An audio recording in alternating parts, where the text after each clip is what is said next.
चालतं बरं lady care? कोणासाठी चालतं? हा, लेडीजसाठीच आहे का फक्त? मला तर वाटतं की जेंट्स पण याच्यात चालतं. चालतं का? चालतं का लेडीज जेंट्सला? हा. तर हे जे लेडीजची सायकल असते ना, पिरियड्स म्हणतो आपण त्याला. सांगत नाही जनरली, पण याच्यामध्ये आपल्याला विषय वाटण्याचं कारण नाही आहे.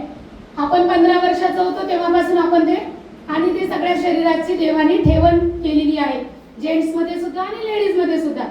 तर जी आता या धकाधकीच्या जीवनामध्ये लेडीजचे म्हणजे मुलींचे पिरियड्स 9 वर्षामध्ये 10 वर्षामध्ये यायला लागले है ना.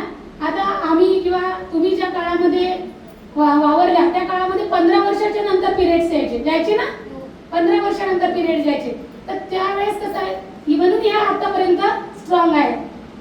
तर त्यामुळे काय होतं, आजच्या मुलींमध्ये शिक्षणाचं वय झालं, या सगळ्या गोष्टींचा वेळ पाहता मुलींमध्ये पिरियड्सची सायकल जी झाली, पीसीओडी म्हणतो आपण त्याला जनरली, पीसीओडीचा प्रॉब्लेम सुरू झालेला आहे.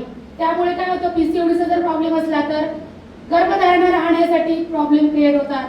पिरियड्स रेग्युलर येत नाही, त्यामुळे गर्भाशयामध्ये गाठी तयार होतात.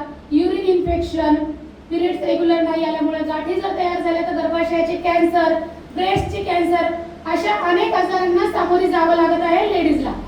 आहेत ना बरेचसे कॅन्सर. गर्भाशयाचा कॅन्सर झाला तर गर्भाशय काढून टाकतायत.